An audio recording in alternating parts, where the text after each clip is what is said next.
From the Atonement Fargo studios on South University Drive in Fargo, North Dakota, this is That Podcast. Hey, to contact the crew, submit your questions or comments, visit thatpodcast.net. Now, here's your host with That Podcast. Wait, we're really shaking it up. I didn't remember you recording that. Keeping people on the toes. I'd like to do it again, and I want to read it like, and now, That Podcast. Just really monotone. Just real, yeah. I think you should. I think we should do that. Well, hello, everybody, and welcome to another episode of That Podcast. Today, we've got some fun and shenanigans going on because we are welcoming back Pastor Paul Cross. There you are. Whatever that was. Apart from being lame, I guess. Yeah, that was, let's try this one instead. There we go. There it is. I didn't even look at the first button. I just pushed the button. Just push a button, Yep. even if it's wrong. Yeah. Yeah. Oh, I love it. Well, Paul, welcome back. It's good to be here. Yeah, Sure. we're glad to have you. We needed somebody. It's nice being had. We needed somebody who is an authority on the subject matter today. Well, then you got the wrong me. Yeah. Well, you outranked the rest of us, so Well, there you go. credibility is in the eye of the beholder, I guess. I suppose. I suppose. There you have it. Oh, so we had. How's everybody doing, by the way? I feel like I'm getting right into it again this week. There's no pre-shenanigans. Are you feeling okay? I don't. It is earlier in the afternoon than we usually record. We can talk about two things to pre-shenanigans. Number one, we can talk about the Michael Jordan, Denny Hamlin merger. That could be something we could talk about. People out there would know about it. These fine folks sitting in front of us probably don't think we're speaking in tongues. Yeah, they'd probably go get a glass of water while we wait. or something. Go get a root canal, anything. I'm just going to watch YouTube till you guys well, if you're going to on YouTube, the new YouTube thing today that just hit today is the Uber Eats commercial of Mark Hamill and Sir Patrick Stewart, the Star Wars versus Star Trek geekdom face-off, and it is nothing. I think there are like 3 or 4 of them, and they're nothing short of fantastic. They are, as we say in the church business, altogether meet, right, and salutary. Oh, wonderful! I'm gonna have to check that out. Oh, they are above average. There's no question about that. That we could talk about those two subjects. Those would be two fine subjects. They would be two fine subjects. And current. And it's current events. And current events. Up on the bleeding edge. With the bleeding edge of what's going on. That just shows you either what a sad life I lead. Or, I found it interesting. I didn't find the Denny Hamlin piece interesting. Yeah. Because, he's a race car driver. Yeah. So eventually these guys get into that sort of thing. But I found the Michael Jordan piece of that partnership very curious. Yeah, well, let's look at this. Number one, he is from North Carolina. And grew up in North Carolina, and by his own admission, his parents took him to stock car races when he was young. So, and he is from the part of North Carolina where, is there a part of North Carolina that's not into stock car racing? I was going to say, I think that's a requirement. If you become a citizen in the great state of North Carolina, you get taken right to the raceway. Yeah, and there are numerous ones. The other interesting thing about it, he is not the first basketball player from North Carolina to be at least a part team owner. Brad Doherty, a part of JTG Doherty, is also a former basketball player, professional, yes, and a NASCAR stock car team owner as well. I think we've got him almost chloroformed in here. I think DJ and Sarah are pretty much out now. Well, my only question in all of this is, sure, it might be a great partnership, but is it going to win gold in the 92 Olympics? The 92 Olympics. Well, there is that. Absolutely. But how do you know that there was even a 92 Olympics? I'm an Olympic super fan. The original dream team, yes. 92 Olympics. I think that it may well be also, like the lunar landing. It might have been staged. You don't know. You know, we're in a studio now. You know, Yeah. how do you know With a green what I'm going to tell Artist you? rendition. There's a chartreuse screen behind. We got chartreuse Sarah, and absolutely we do. You know what I really find interesting about NASCAR, and maybe it's just me, but I think there's a large segment of our country that have no idea that the most popular sport in our country is NASCAR. Yes, that's true. Yeah. They're unaware of it. And if you've never seen a speedway, they are huge. I mean, it's what I imagine the Coliseum of old was like. I mean, Not it's so we. Yeah, Man. Well, especially like Bristol Motor Speedway is in a bowl, pretty much half-mile track. And seats 175,000. Yeah, Yeah, a it half-mile track. That's impressive. That- Getting them in there like that is like laying in cordwood. That is the only track I've ever been to is Michigan International, and that one is in the middle of nowhere. Just a huge track. It would be like from Fargo going to say Kindred, and you drive up and there's just a ginormous track in the middle of nowhere. Hills, yes. Yeah. I could bore you to tears with the tracks I've been to. I have been to a couple, just to say that at least, but I'll forego that. Okay. I'm capable of boring people to tears. I'm certainly, as I said, I've had that effect on people. Yeah. So where is that partnership going, Mike? Where's Michael that partnership going? Well, you know, other than around in circles? Round in Turning circles, left. Turning left. My Four times. guess is that this is going to be kind of a funny one because I had a theory about this that that Joe Gibbs Racing's success is that they eliminated all the other Toyota teams. And so that Toyota Racing Development, which, by the way, was just down the street from Pastor DJ's former church. Yes, it was. Very close. It probably might have been on Church Road for all I know, or real close. Cat a corner. Yeah, yes, there you go. But in most places in the world, they'd say adjacent, but in North Carolina, they'd say catty corner. Absolutely. Sorry, folks. I'm from Virginia here. He is.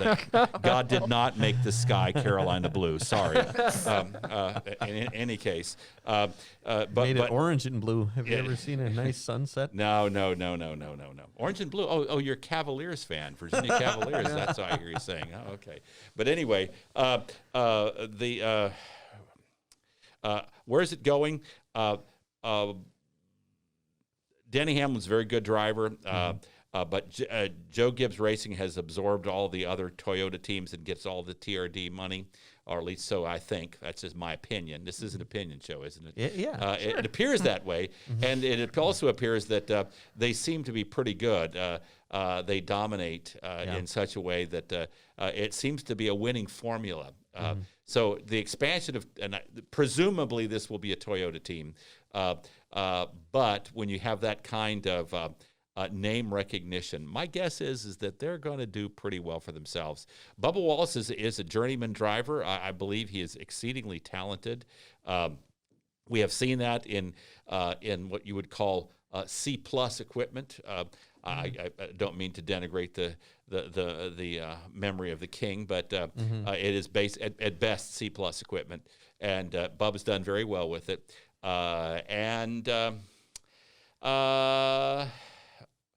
Michael Jordan just has access to all manner of marketing, which is what it's all about now. It's about marketing and merchandising, and he has access to a lot of it. So I suspect that they will be quite successful, actually. There's a lot on the line, and I think that the principles that are involved that are public, and there's also principles that are involved that are private, I would suspect have got a lot at stake to make sure this goes well. Yeah. So my money is that they're going to do real well. Yeah. But what do I know about? I've only been following it since the 1965 Daytona 500. So. Well, so the Michael that Jordan was before 1995. Yeah. By the way, just to let you know that was before. Well, about midway through, I took a little nap, so I'm back now. Okay. Sarah doesn't believe that it even existed. It was so long ago. Yeah, exactly. But this that's like almost ancient history. Almost as long ago as the dinosaurs. The dinosaurs. How's that for a segue? Well, That see, was I was going to quite- make that joke, Paul, of no matter what, you probably have a firsthand account of our topic today. Pretty close. Wow. Or as they say in Jurassic Park, clever girl. He's the only person I know who has his Bible signed by the author. All right. Well, got to be famous for something. Pastor Jurassic Paul Cross is here with us today. And that's what we're going to talk about. Well, Sarah, I'll let you introduce this because the question came to you. Yes. So one of our listeners, Sarah, not me. Sarah with no H. Yep, Sarah. A little short. I'm trying to differentiate without leaking last names. But she came up to me and had a great topic. She had just a question. I was like, no, this is going to be a good episode. This has to be a full episode. What about unicorns and the Bible? What about unicorns in the Bible? And then that segued in my mind to, well, there's a whole matter of things. Jurassic Paul, dinosaurs in the Bible, unicorns in the Bible, all sorts jackalopes in the Bible. Well, let's dispense with. Actually, the first question is actually a great question because the word unicorn is indeed in the original King James Bible. That means one horn. If you look at the Hebrew there, likely what they were referencing is a thing called an auric, A-U-R-C-O-H, auric, which is an extinct feral bovine. Not feral isn't the right word. Wild bovine, I guess would be the way to describe it. A cow. Well, calling it a cow would be, insult to the oryx. It's a big animal, almost as tall as a human at the shoulder, and they lived in the wild up until the 17th century in Europe. But at one time, they were predominant throughout Eurasia, and the thing is this: is that this is a problem of, I hate getting like this, but it's a problem of lexicography. And how do you translate certain terms from one language to the next? And over time, you get better information to understand what's being talked about there. And so that is certainly a possibility. But there is another possibility. Another possibility is this, is that we do know of prehistoric megafauna, particularly from the mammalian period, that certainly had pronounced horns and a single horn, like a rhinoceros of sorts, only very woolly and a very pronounced sort of horn. The question is this a function of a linguistic mistake, or rather than mistake, let me just say a misunderstanding. That's a better word. A linguistic misunderstanding. Or is it something else? Is it something very primitive, exceedingly primitive memory, a collective memory of humanity that goes back to a time long before we understand? And that's why I'm particularly interested in, and I hardly call myself an expert. I would say that I am a novice when it comes to this, but I'm highly interested in both anthropology, more specifically, not so much paleoanthropology, old times of people, and also I as a kid I loved dinos and I loved paleontology. My brother is probably the guy you want here to be talking. He's the paleontologist in the family. He actually has a degree, or two of them in geology, so he actually knows what he's talking about, as opposed to me. I'm just sort of a dilettante when it comes to this sort of stuff. So you've done a class twice. Twice now. You did here at least twice. Here, Jurassic Paul. It was called, and this is sort of my son's claim to fame around here. Yes, is I don't know that he believes, even after attending your class, I think both times. Yes, I don't know if he still believes that dinosaurs existed. He just will tell me it's not in the Bible. So they can't be real. It's not in the Bible. Well, but I like your cat. Cats are not in the Bible either, which is, of course, and again, they're exceedingly real. I just found out this morning that why cats need, there's no scientific term for, when they go like that with their fingers, but it's sort of bonding. It's kind of a cute little article, of course, with a kitten that was adorable. Can we tell a joke right here that some people will find offensive? I don't know why we couldn't. Two dogs, a German Shepherd, a Doberman Pinscher, and a cat get to heaven. and they say, and so they're being interrogated by God, and asks, what do you believe? God asked, and said, well, the Doberman says, I believe that I need to fiercely protect my master, and I have to do that, so I have a ferocious attitude, but I believe in fiercely protecting my master. Says, go on, and that's good, a good trait. And they asked the journeyman, sir, what do you believe? He says, I believe that I'm a loyal dog, and just an absolute servant to my master, and I just love the whole attitude of servanthood. It's great. And you go. Next question is the cat. What do you believe? Cat says, I believe you're sitting in my seat. It's funny because it's true. They're not nice people. Yeah. What's the old saying? But maybe that's why cats aren't mentioned in the Bible. Yeah. What's the old saying? Dogs have masters and cats have an entourage. Yeah, or staff. Yeah, one of the others. Or staff. Absolutely. Well, What do you want to? Where do you want to start? I mean, dinosaurs, the Bible. Is that what you kind of want to deal with? Man, well, there's all manner of mythical creatures. When you look through the Bible, there's so many different things, and I feel like it starts right away. Yeah. Well, let's go to the right away part, because that's probably where most of the challenges come from. Let me first say this, and this is I know I'm going to get a lot of blowback from some Christians on this, but Christians have painted themselves. The opinions of Pastor Paul are not especially or Atonement Lutheran Church. You have or to do that the tweet all opinions expressed are my own and not affiliated with my employer. No, I think that Christians quite some centuries ago have painted themselves into a corner, and they didn't need to, but they did. And that has to do with the whole idea of how old is the world. It's a question that has been long asked.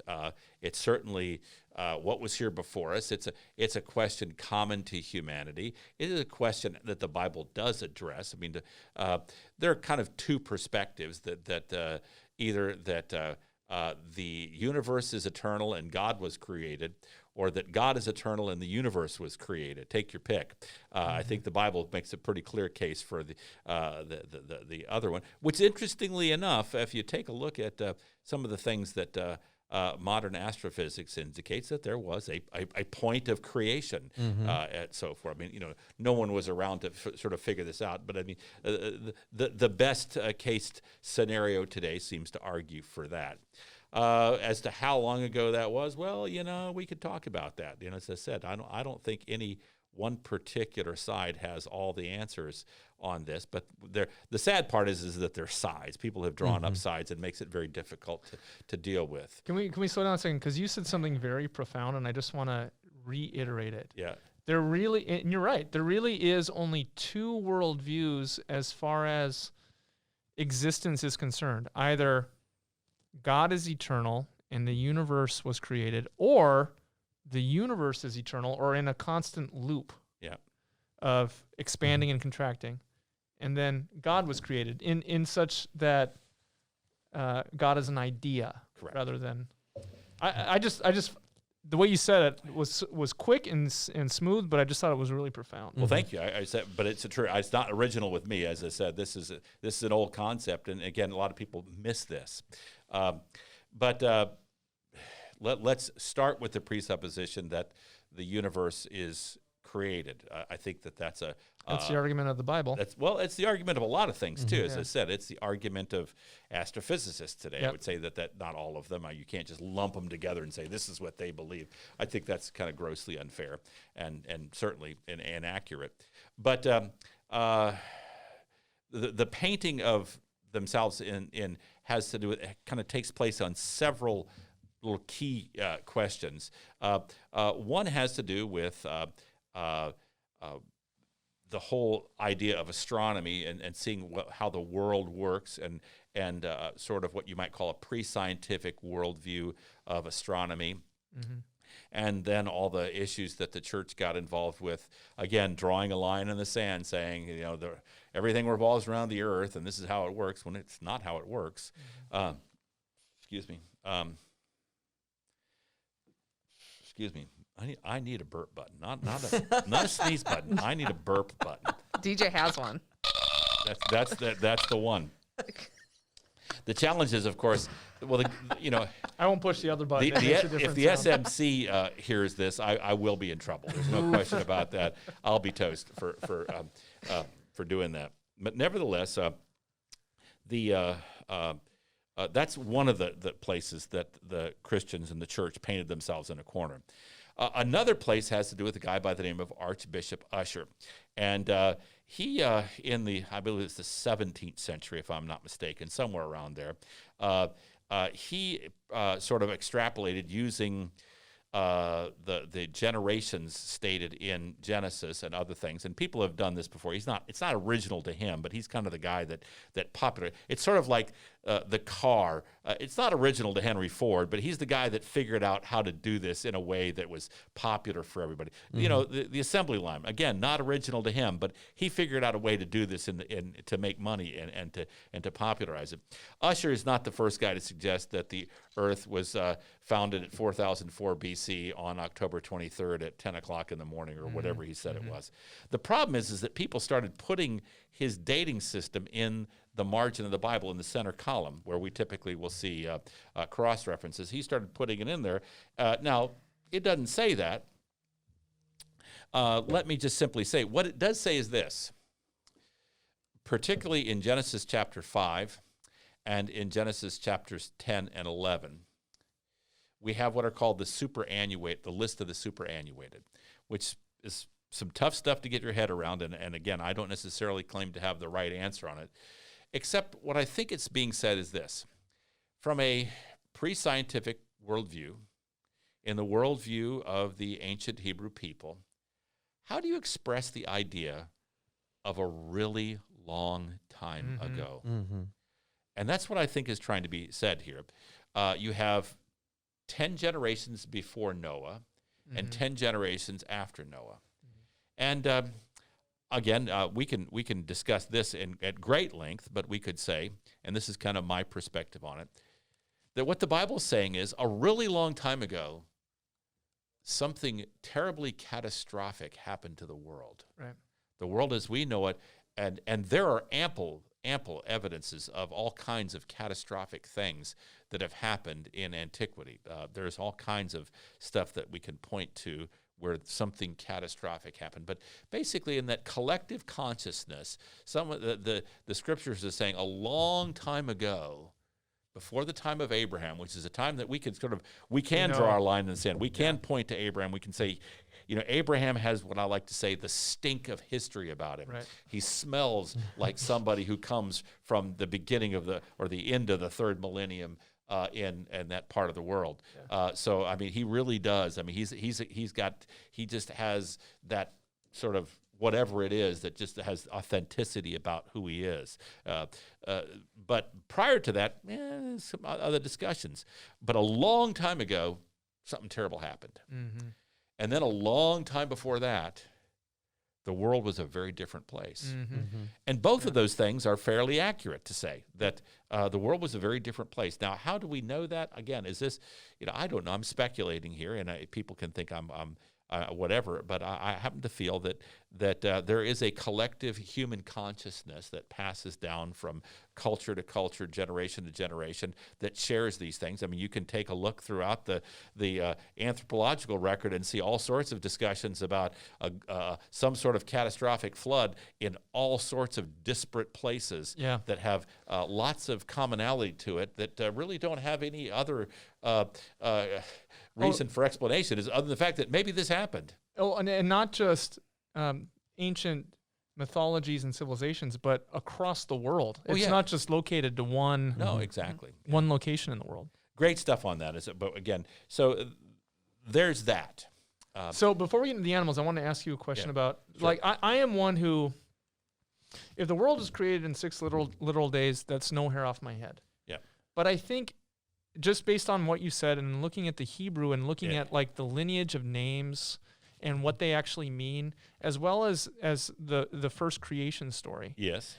It comes off so poetic in the Hebrew. Yes. The word yom. Yom.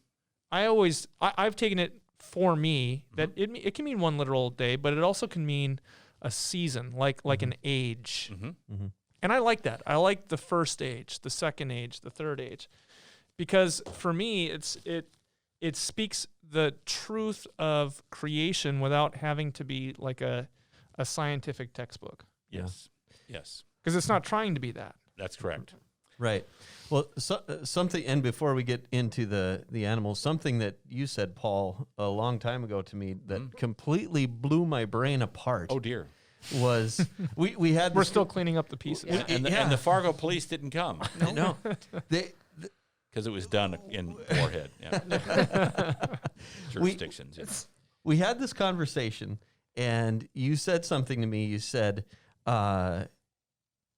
could the Earth be 6,000 years old? Sure, it could be. Yes. With an all-powerful God who we believe in. Correct. It definitely could have been made 6,000 years ago and put together the way that it was. But you could have also been created yesterday, and all the memories that you have right now were planted in your brain then. Yes. It just seems more likely that the Earth was created a very long time ago. That is Yeah. correct. That just blew me away at that time, and I never forgot it. Yeah, and again, the idea is if you know, why worship a God that couldn't create the world in 6 days, and why would you do that? I mean, I wasn't there at the time, but people need to understand that. And there's another thing with regard to these sort of things is that sometimes people come up with discussions. I'm not advocating these perspectives, but the one discussion is that if it was created with the appearance of age, but it really was created yesterday or whenever, well, then what does that say about God?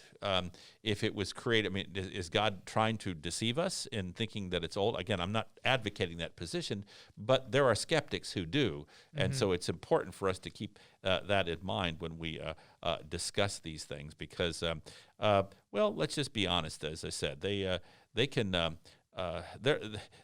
Nobody was there. Right. So that's a big part of it. But the age of the Earth has a huge part to do with all this, and part of this, the whole dinosaur question, is a pretty significant one. There are some interesting things about that, though. But the real problem started right about the time of the Reformation. Getting back to this, there was a guy by the name of John Agricola who lived roughly at the exact same time as Martin Luther.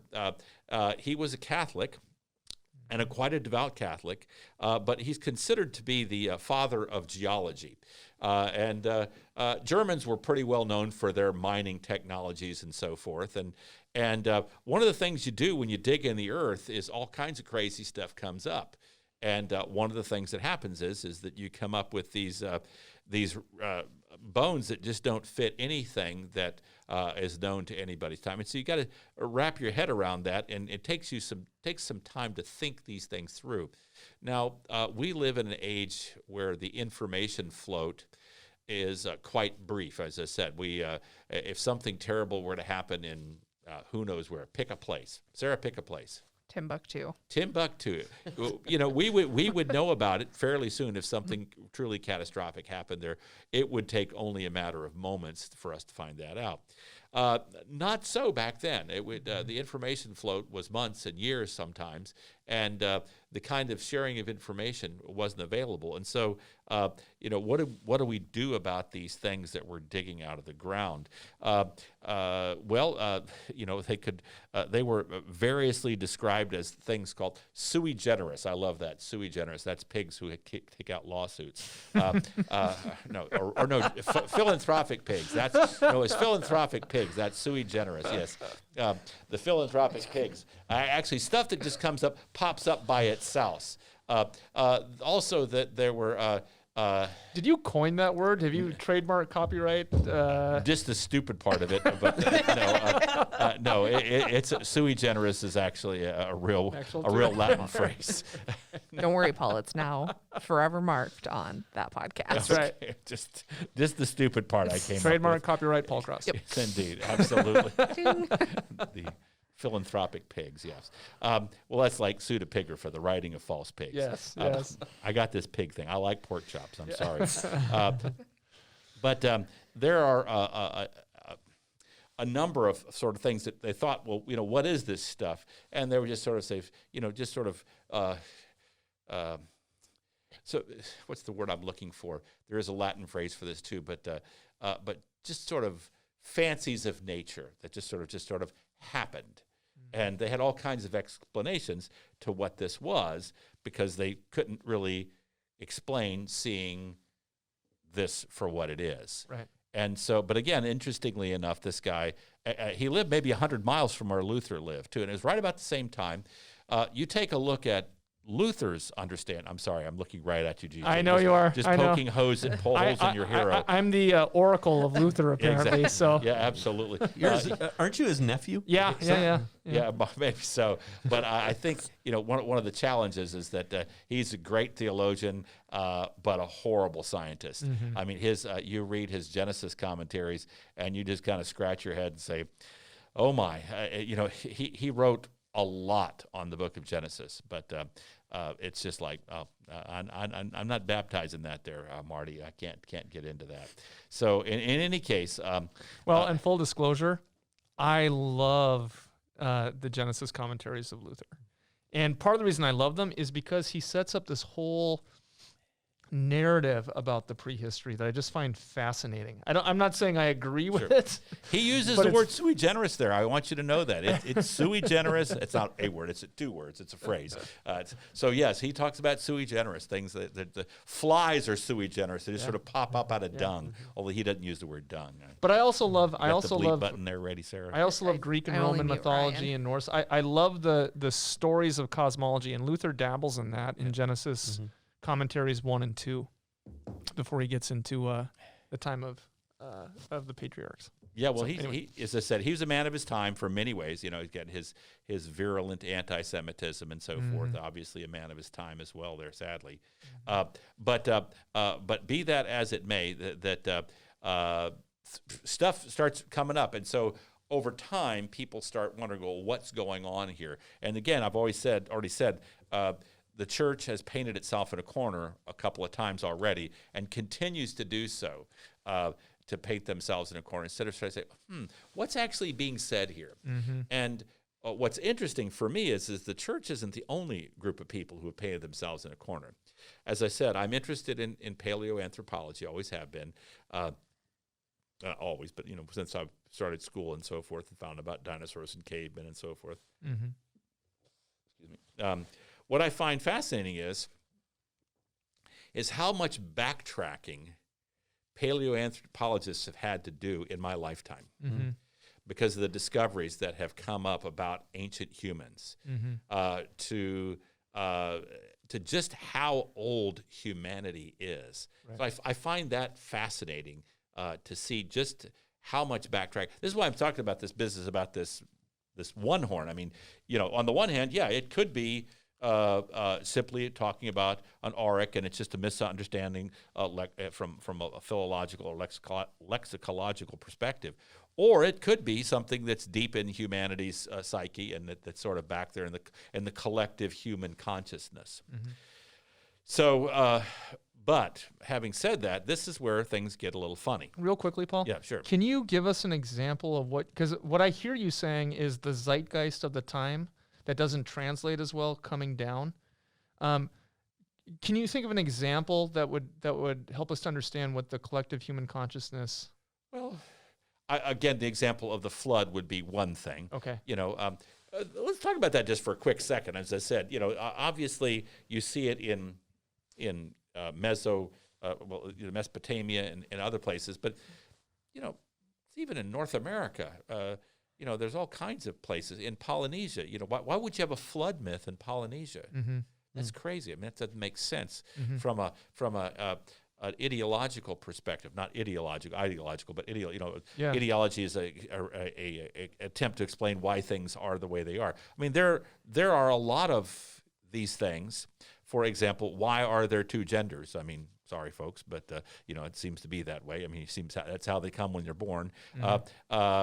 But why are they that? I mean, and so there are lots of attempts to explain that. I mean, all kinds of attempts. So the Bible has theirs. why is there a sun and a moon and the stars? I mean, and so that they try to explain that, and that, so Right. all kinds of cultures have those sort of things. Why is there sin in the world? Yeah. Why is there animosity towards each other? And cultures have these attempts to explain these things. As you were talking about it, it got me thinking about etymology and how words that have an original meaning over time take on new meaning, and later on in time we don't understand the original meaning because it's like this phrase that I find just fascinating. Have you ever said "by Jove"? No. No. I have. Thank you. I guess I'm older than Like Bon Jovi? No. It's an it's an old way of saying like "by golly" or something like By that. George. Well, and that comes off of it too, but it goes back to Jove, and Jove is a way of saying Jupiter. Yep. And Jupiter was the sky god of the Romans, who was the Roman equivalent of the Greek god Zeus. When you go all the way back in the language, past Greek, back into, there's usually a Sanskrit derivative and a Sumerian derivative, all the way back to Akkadian. The word Zeus originally just meant the sky. But it took on all this other intent as we hear in like the book of Romans. Humanity turned away from the Creator and began to worship the creation. And so when you were talking about that, that's what I was thinking about. Is that what you... Well, kind of, but let me get to the thing. There's an explanation of a lot of stuff. I mean, we observe a lot of things.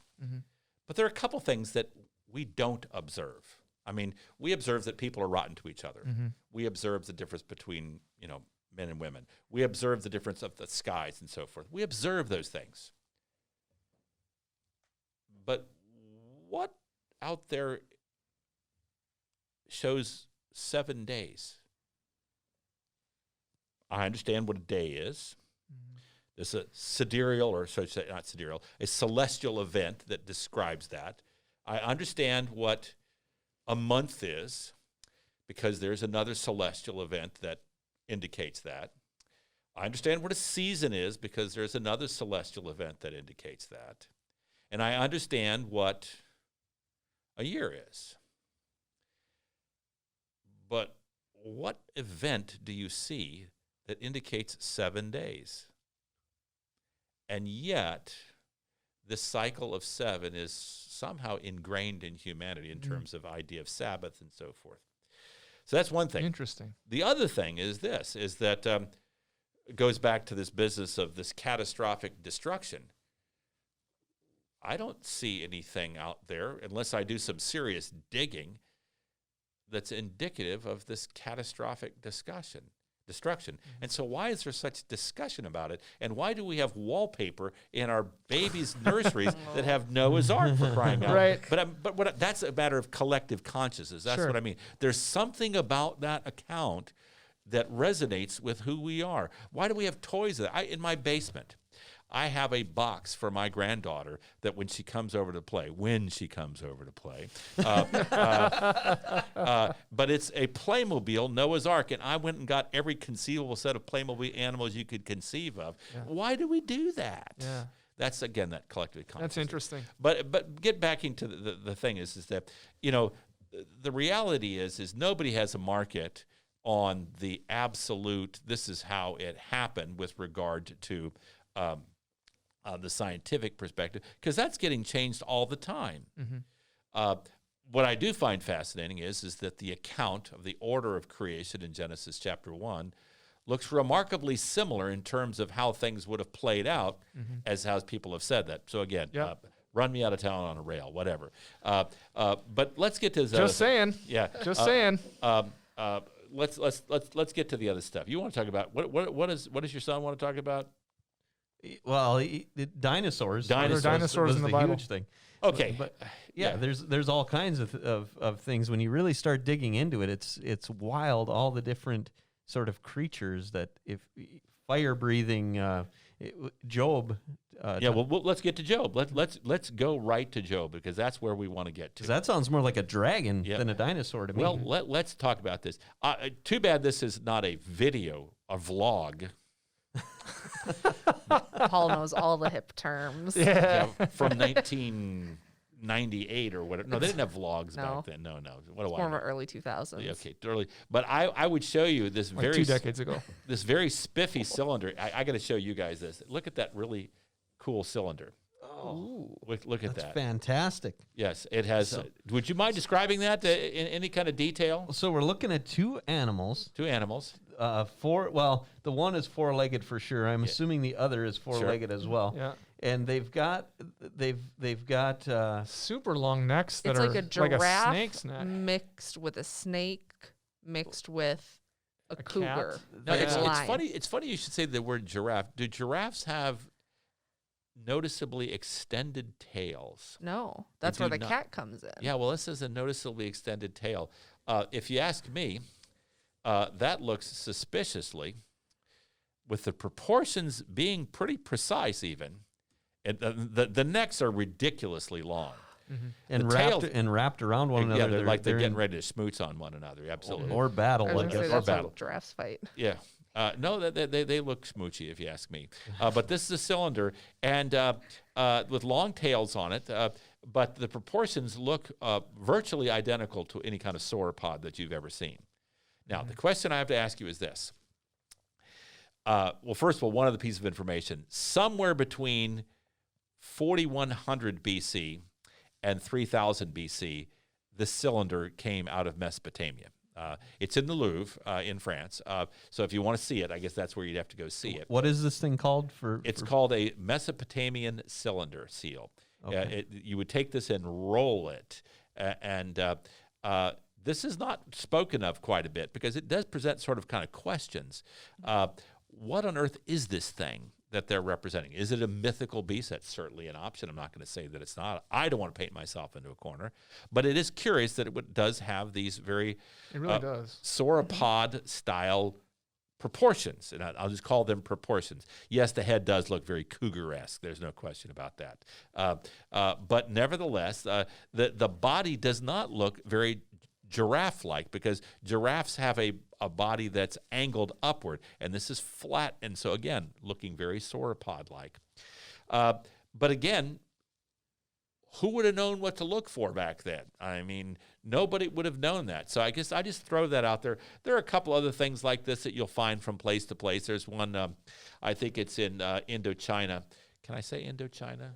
I guess I can. I guess Just did. I just think you did. did. Yeah, Southeast Asia. Excuse me. I think it's Indonesia nowadays. No, Indochina. We're Southeast Asia. We're Oh, talking. okay. We're talking Thailand. What used to be called Siam, Vietnam, Laos. That's Okay. all Indochina.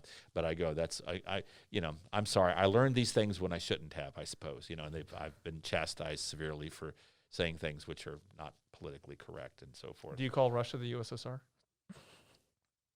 I don't speak about them, Tate. Okay. All right. No, that's not true. They who shall not be named. No, that's not, you know what? Hey, just as a side, they thought I was a very important individual. I'm going to tell you, I was so important to them. Here, this is the truth. Growing up, I always thought to myself to be very important. Sometimes people wonder about, that Paul Cross, he's kind of full of himself. He thinks more highly of himself than he ought to think. But the Soviets thought pretty highly about me because everywhere I lived, there was one of the top 5 Soviet nuclear warheads pointed directly at me. It's true. It's true. They wanted to get rid of me. They wanted to keep you in line, They Paul. wanted to get rid of me. They wanted me taken care of. They didn't want to be. There wouldn't be. As I said, it was. The fact that my dad worked for the Strategic Air Command maybe had nothing to do with it. But yeah, that's just kind of here. Whatever. But let's get back to this. It's not conspiracy if it's true. Yeah, it's not paranoia if they're really coming after you. In the Bible, it says this. Okay, in Job, God is sort of taking Job to the woodshed, saying, "Hey, you don't know about all this natural stuff." I mean, and he talks about a list of about 10 animals here that at least 8 of which are well known. And he kind of is questioning Job on some of the more mysterious aspects of these known animals. As I said, in this period of interrogation, it takes place from Job chapter 38, verse 39, through Job chapter 41, verse 34. It says we're introduced to 10 beasts in this thing. The first 8 are all animals which we are well familiar with. The lion, the crow, the mountain goat, the wild ass. I love saying it from the Revised Standard Version. Sorry. I'm still laughing at mountain goat. Yeah, I'm just. Pastor Lee refers to me as a incurably 13-year-old boy. It's true. The crow, the mountain goat, the wild ass, the wild ox. There's your auroch right there. The ostrich, the horse, the eagle. And this series of these 8 beasts is separated from the final 2 by a brief exchange between Job and the Lord. Job begins his repentance, and the Lord again answers him in the metaphor of the storm. Following this, the 2 remaining beasts pop their heads out. Number 1 is Behemoth, and Behemoth is described in Job chapter 40, verses 15 through 24. And then Leviathan, and he is described in Job chapter 41, verses 1 through 34. The question is, who are these 2 beasts? And this is just, it's just there. You tell me what you think. The first question is, are they mythological beasts? Other instances of the word Leviathan are found in the Old Testament, and they would indicate this sort of understanding of them being sort of a mythical beast. You can find it in Job 41, as I mentioned, but also in Isaiah 27, verse 1. Leviathan is mentioned there. And also Psalm 74, verse 14. So there you've got Leviathan, and clearly that's not a mysterious word. People have talked about Leviathan for some time because, again, the unusual nature of it. The second one, Behemoth, on the other hand, is a hapax legomenon. Hapax legomenon. That means it occurs once in a given body of literature. The term appears only once. So, and one of the problems with Hebrew is this. Whereas when we look at the New Testament part of the Bible, there are lots and lots and lots of examples of Hellenistic literature of all stages, all times. And so we can figure out what a hapax legomenon might be predicated upon where it might be used in some other Greek literature. We're not so lucky when it comes to Hebrew literature. There's a very limited base of this sort of stuff. So when we find a hapax legomenon in Hebrew, it's more challenging. While it's an oft-made suggestion that the beasts are mythological, 2 factors mitigate against this, and this is something you got to think about. Because the easy thing, it's easy to put the easy button and say, they're just mythological beasts, that's all. And again, it's just easy to say that. Mm-hmm. But here are the factors that mitigate against that. First, the animals in the prior series, the first 8, are all well-known beasts, extremely well-known. Second, there is a significant amount of factual detail in describing the beast and some discussion of how these given beasts relate, or should I say interrelate, with humans. So that would sort of indicate that maybe we're not talking about mythological beasts. The second option is this. Are they beasts that existed in the time of Job but no longer exist today? This is a popular notion for those who embrace the notion of humans and dinosaurs living as contemporaries. I don't want to stand there. As I said, you get painted in the corner pretty quickly. But there are some curious things about that. Who's to know? I mean, as I said, throughout cryptozoology, by the way, for those of you who don't know this, 13-year-old boys love cryptozoology. It's all about Sasquatch and the Loch Ness Monster. I never read a book in my life up until the time I had to go to college. Except about I read every book in the Henry David Thoreau Junior High School library where I went to on cryptozoology. I read them all, man. I love that stuff. Those people that love that sort of thing, but are they that exist today? The arguments of both the behemoth fits well with what I would call an apatosaurus. If you read through it, it seems like a sauropod of some sort. The arguments of it does seem are some similar beasts. Nevertheless, this argument is from silence. And again, having an argument from silence is a clever little thing, as I said, because no one can prove you wrong, but you can't prove yourself right. And they're predicated upon a string of speculations and further speculations. The next one is, are they beasts living today? The two candidates that reinforce this perspective are the hippopotamus, typically spoken of. That's the general one it goes to. The crocodile, or the crocodile is the leviathan. This perspective regards the author to have a knowledge of the beasts of the Nile, which is certainly not implausible considering how close they were to the Nile. While the parallels can be drawn between these descriptions of the beasts proposed, not everything lines up. Is there any evidence where there were hippopotami in the Jordan? Not necessarily. Can their tails be likened unto cedars? Nope. Far more problematic is around the leviathan, which is associated with the crocodile, and it just doesn't line up with what's being described there. So if you take a look at these things, if you read the text, you have to ask yourself, which of these three sort of things do these beasts best fit? Are they mythological beasts? Are they beasts that existed at the time of Job but no longer exist today? Or are they beasts that are actually living today? So what are they? I'm not asking you a question. I'm just saying, because if I don't think anybody's got an answer. Mm-hmm. I'm just saying, as I said, you take a look at them, and people say, well,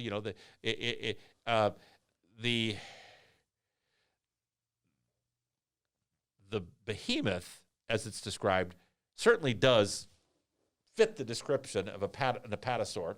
And there are other cryptozoological discussions about, like, for example, there was one, I forget the name of it, non-biblical, about some apatosaur living in Central Africa or something like that during human times. I don't know that. And, one of my favorite things is that, the whole idea of dinosaurs living in Venezuela at the top of, Devil's Plateau or Angel's Falls or whatever that is, that was the one that I loved growing up. So who knows? But it is fascinating. Now you take a look at Leviathan, as Leviathan is described in here. There's a whole different sort of fella right here. This guy looks more like a dragon, more like a fire-breathing dragon even. So you wonder about this. What the heck is... Why would you describe it this way? What phenomena that you're looking at? Again, remember, the other 8 beasts all are described as we know them today. They're all described as having interaction with people. Mm-hmm. Well, what interaction would you have with a thing like that? I don't know. I don't have an answer. I'm just saying I find that fascinating. And, people pick on the Bible, says, well, this is just more examples of the Bible's. No. It's not more examples of the Bible's myth and that sort of stuff. No, what it is an example of is that lots of people have questioned these sort of things. It's not just the people who put together the Hebrew Bible. Lots and lots of people have wondered about this stuff. It's just their extension of wondering about this stuff. Well, and I don't know if you made this point, but when you talk about the age, the actual dating of the different books of the Bible, yes, Job's the oldest. It is alleged to be the oldest. That is correct. Yeah. And if it's the oldest, then it's closer to a zeitgeist or a cultural consciousness of things that is far removed from us, even further than the New Testament, especially, but even other parts of the Old Testament. Yeah. We're talking way back. Yeah, absolutely. And it's interesting. So if anybody wants to read the whole chapter, it's Job 41. But the thing that I find interesting about the Leviathan is when you read it, it talks about out of his mouth go flaming torches. Yes, sparks of fire leap forth. Out of his nostrils comes forth smoke, as from a boiling pot and burning rushes. It's a sea creature, though. Yeah. So, if anybody questions, well, why didn't you? Why are there no bones? Why? Well, it was a sea creature. Let's talk about the no bones thing for a little bit, okay? The no bones issue is a bit of a. I don't know if you're aware of how hard it is to become a fossil. I mean, people accuse Paul, do you have me- experience or Yes, indeed. working on it? I'm working on it. But, we have a fossil record. But, I mean, like, take, for example, T-Rex, everybody's favorite fossil. By the way, there's one for sale right now. If you've got $6 to $8 million, you can pick up a really nice specimen. And the room for it. And the room for it, yeah, exactly. But it's only 90% complete, and it's supposed to be the most complete one. I mean, there is, I'm not. I love my brother. My brother and I have great conversations about paleontology and the Bible. Actually, it's funny. Anytime my brother has a question about the Bible, he calls me, and anytime I have a question about paleontology, I call him. We don't talk much. I was going to ask, is that a lot of phone calls or? No, my brother's great. We have great conversations about this, because what happens is people get wrapped up around the axle and you get really upset with each other. But my favorite sort of statement on this has to come from Ecclesiastes chapter 3. It says, God specifically, he has put eternity in man's mind. Even so, man is not able to find out what God has done from beginning to end. Mm-hmm. And I think that's part of it right there, is that there is this sense of inquisitiveness, and we don't have all the answers. We just don't. And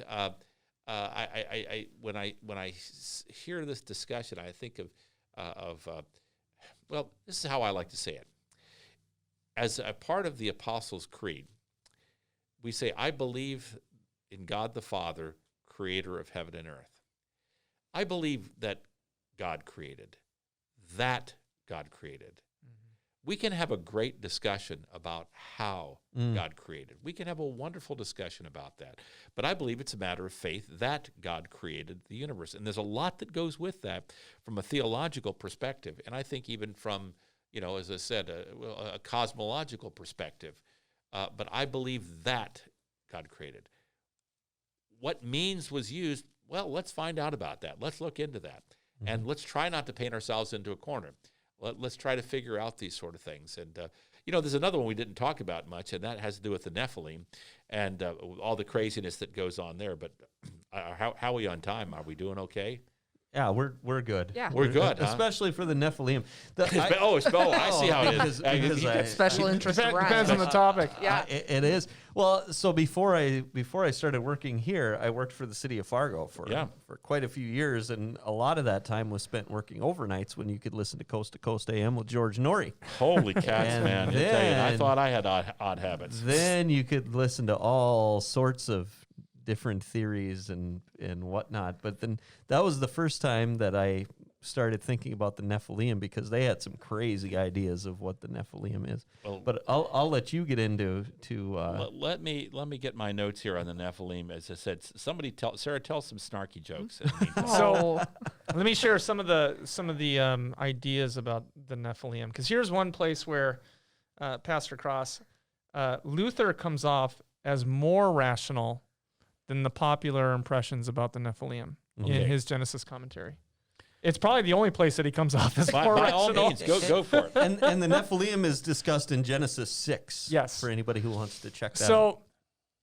So, the popular understanding of the Nephilim during Luther's time was that they are the giants and heroes of old, like Hercules and Beowulf, or whatever, some larger than life person who's like a demigod, blessed because they are children of angels and humans. Mm-hmm. Luther rejected that outright. He said that just doesn't make sense to me from what he understood about angels in reading Scripture. Mm-hmm. Luther had this much grander, almost like saga. Like the Star Wars or the Lord of the Rings, about what happens to the children. Or the video game that didn't make it after Nintendo. Sega. The Sega Genesis. Yes, Sega Genesis. Yeah. So Luther had this whole saga of kind of a competition between the sons of God that go through the line of Adam through his son, his third son, Seth. Mm-hmm. And that generation after generation, these are the faithful ones who the promise of Christ is passed on to them. Because for Luther, the very first covenant is the Adamic covenant, where God promises to Adam and Eve that one will come, you will have a son, and he will crush the serpent's head, Mm-hmm. right? So it's the promise of the Son of Man, the son of Adam. What was happening is the children of this bloodline Mm-hmm. were joining with the children of humanity that had rejected God's word and were descended from Cain and someone named Nimrod and you know, all these people who had lost the promise of God's Messiah coming to set the world right over time. And so as time goes on, what you have is then the Nephilim are those who are the children of Adam who have the promise, who have a much longer lifespan and are much stronger and better.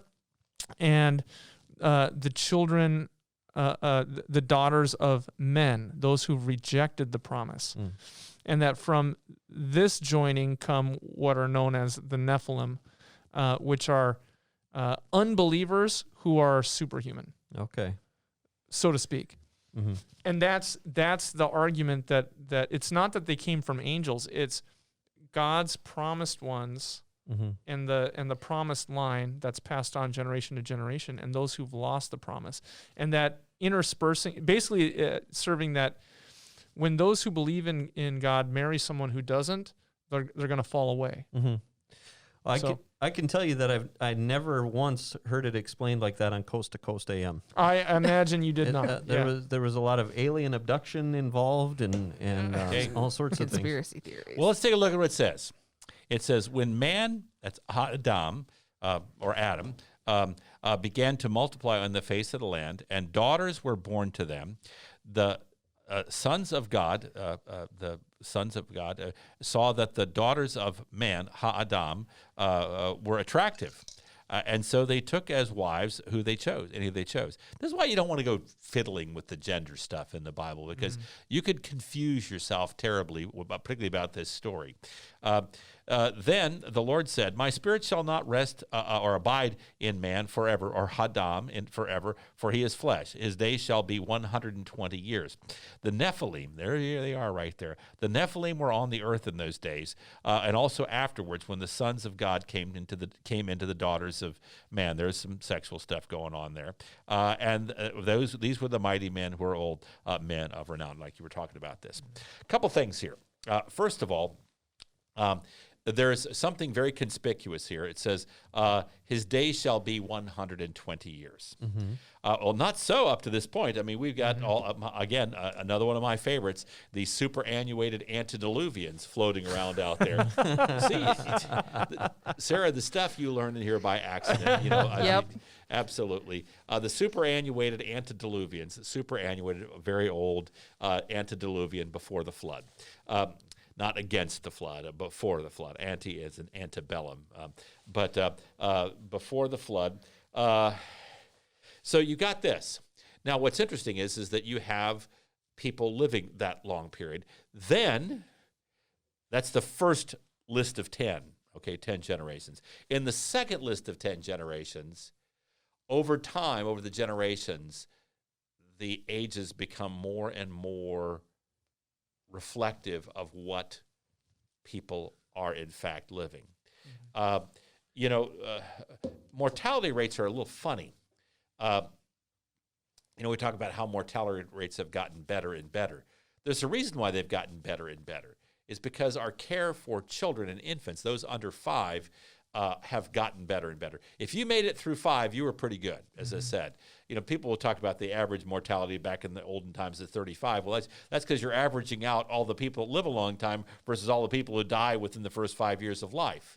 Go over to Itasca State Park here in Minnesota, and you'll see a cemetery there filled with all sorts of pioneer types, and lots of them are under 5 years old. It's tragic when a child dies. There's no two ways about it. But just in my memory, this is kind of, my parents' generation is the only time, it's kind of the first generation where people had the expectation of outliving your parents. There was no expectation of living longer than your parents. Matter of fact, the reason why people had a lot of kids is because they, if they wanted to have some that survived, they needed to. Yeah. They died very young. And so that's been the case for a long time. So the idea of living 120 years is not outside the realm of possibility. So I don't think we're talking mythologically here in that regard, but there is possibly some ideological perspective. Why is it that people live this long? That people would say, well, that's kind of what this is about. So there's that. And again, as Pastor DJ has commented, that there is the thing that this is one group of godly people and one group of not so godly people, and the idea is that you should stick with the people that are the godliest and so forth. But let's talk about this a little bit. Is this a great mystery or simply a story that turned into a great mystery? That's kind of the big question. The first question is, who are the sons of God? There are a couple things here. It has been suggested on the one hand that they are part of the heavenly court as listed in Job. Job talks about the heavenly court gathering together. It has been suggested that they were angels, but that's not likely because elsewhere in Scripture it says that angels are neither married or given in marriage. Elsewhere we understand the implication that angels are asexual. They are not sexual beings at all. Some suggest that this is the idea of royal polygamy, the adopting of harems among common women. And again, the godly male of Seth has been the one that's been suggested quite a bit and so forth. But what's interesting is that in Hebrew, there's an idiom, the son of. Like if I were to call DJ over here a son of righteousness, it does not mean his father is named righteous. I happen to know that his father is not named righteousness. I know that for a fact. And his mother's Dewey means righteous. No, Dewey does not mean righteous. But I've met the man. That's not his name. But it means that he's a righteous person. So that son of. So that's something that we need to keep in mind because we don't see that right away. This is a linguistic sort of thing that we kind of miss sometimes when we're trying to read North American English idioms into a Hebrew mindset. Doesn't work that way. So that's something. The daughters can be the same thing. Who are these daughters? Is it the daughters of men, just like a generic statement? Are these the Adamic race, so forth?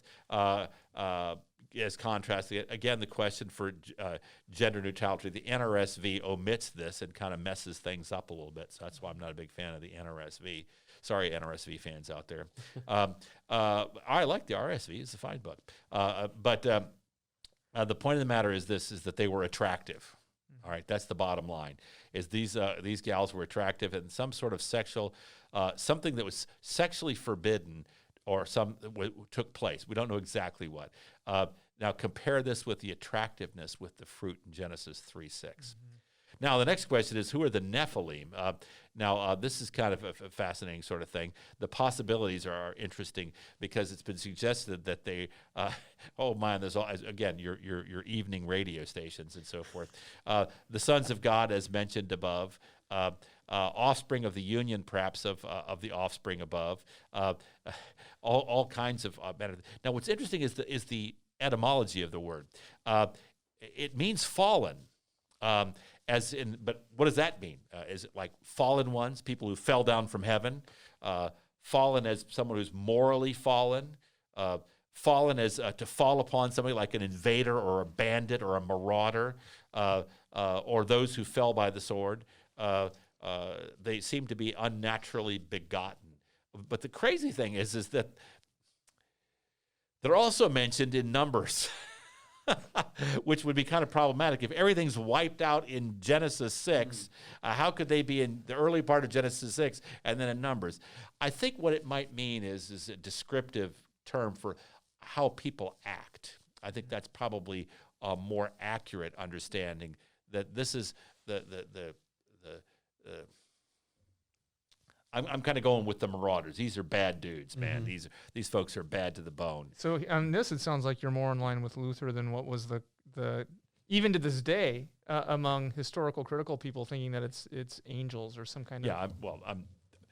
You're not going to find me among the Yeah, I know. historical critical people. I'm not there, man, DJ.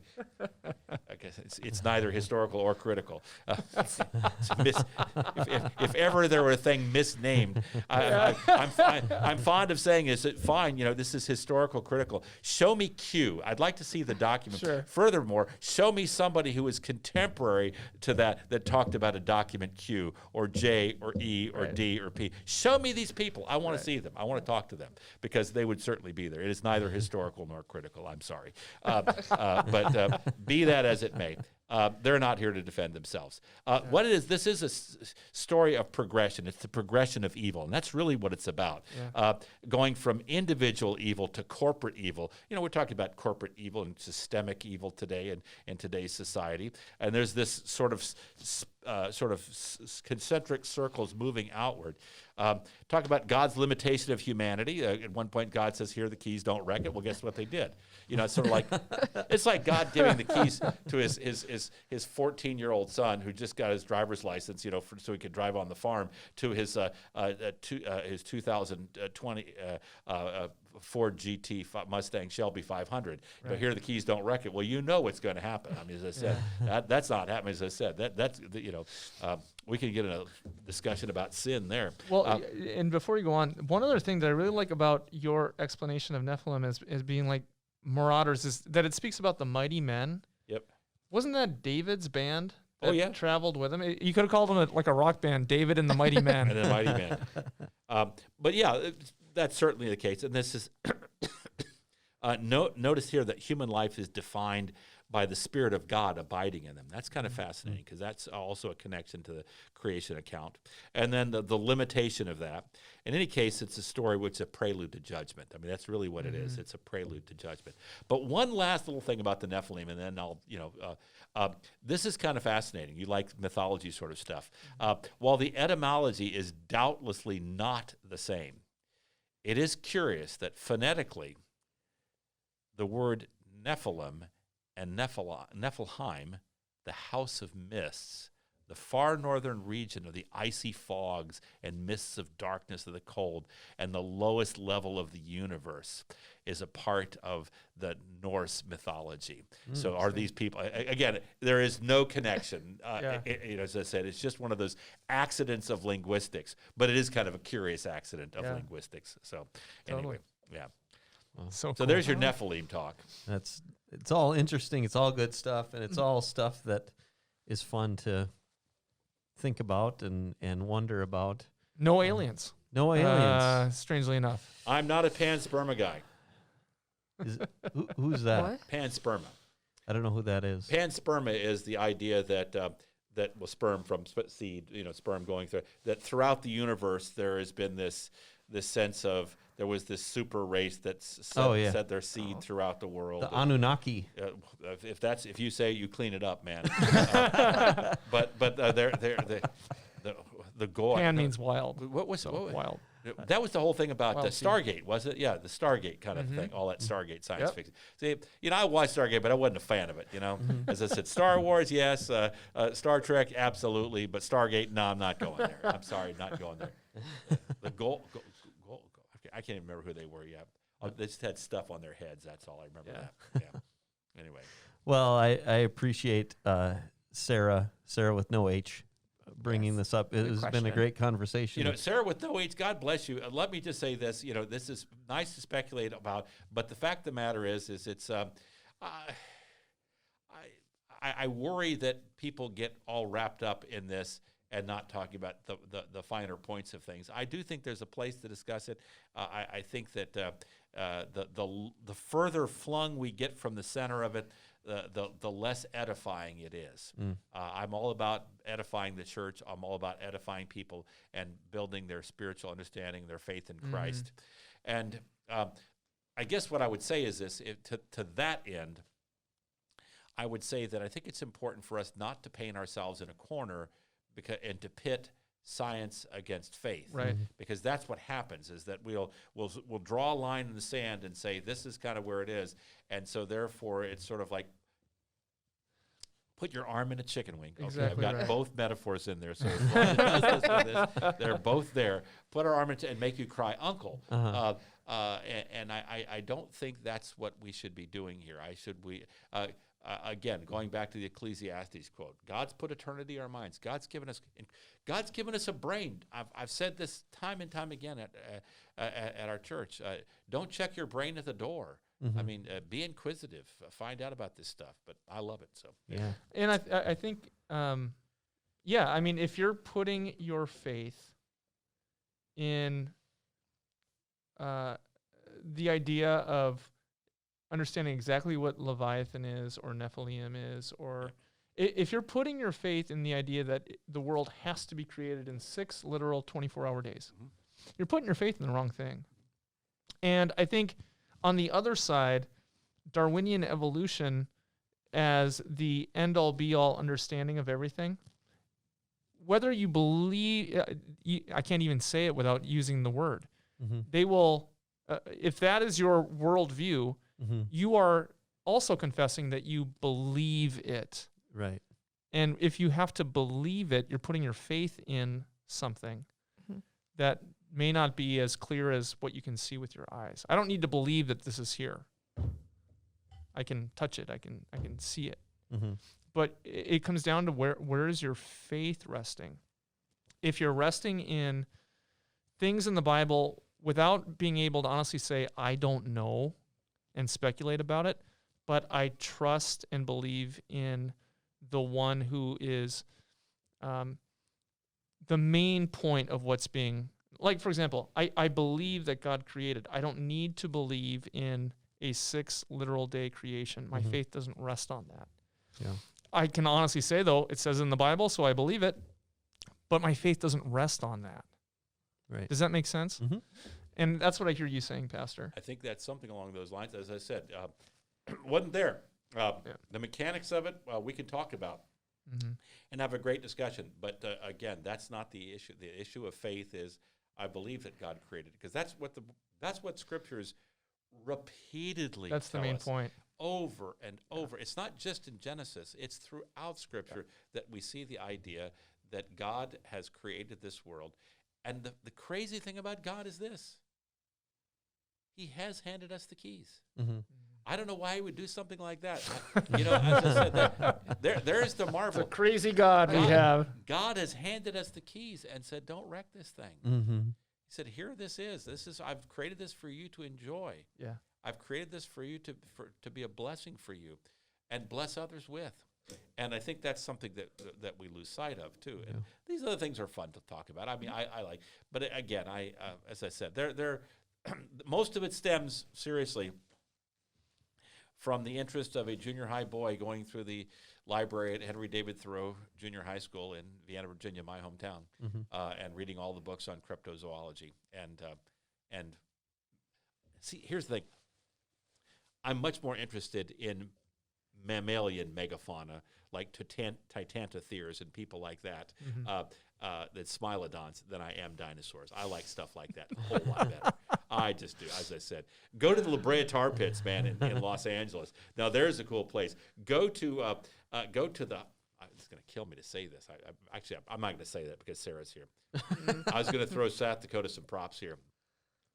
Just step back now. Yeah, there's some really cool, mammal megafauna sites in South Dakota, the Badlands and in Mammoth Hot Springs. There's some really cool stuff there. So Cool. It's a pretty amazing creation our Heavenly Father has made. Yes, and it is. Wants us to explore it and wants us to delight in it. Yes. And have a pet titantothere. Of course. All right. Well, I think we're a little over our normal time, so Well, imagine that with me here. Well, that's good. But it flew by though. Wow. It was fast. I love when Pastor Cross comes because one podcast can easily become two podcasts Yes. Yeah. if cut in just the right place. So, well, that'll wrap it up. Sarah, would you mind praying us out? Why not have our guest pray us out? Well, I could do that. okay. I could do that. Thank you, Sarah. God bless you, Lord. You're good to us in so many ways. God bless you because we want to praise your name. Bless the name of the Lord. Bless your word for revealing the light and the truth to us. Bless your holy prophets and patriarchs that have given us your word. Bless your servant Moses, who recorded so many things for our edification. Bless your holy apostles, Lord, that have pointed the way to Christ. And bless your evangelists that have given us the word of Christ. Now, Lord, let us be open every day to hear the word of God speak to us, each person, through the power of your Holy Spirit. Bless the name of the Lord, for we ask it in the precious and strong name of Jesus, and we're bold to say, amen. Amen. Amen. Amen. Thank you all for joining us. Remember, if you are looking for a church service, we are on the YouTube and atonement.live at 9 o'clock and 10:30 every Sunday morning, and we will be broadcasting until Jesus comes back. And so you can find us there by searching Atonement Fargo. So for Sarah DeYoung, Pastor DJ Lura, and Pastor Paul Cross, I'm Ryan Janke. And join us again next week for another riveting episode of That Podcast.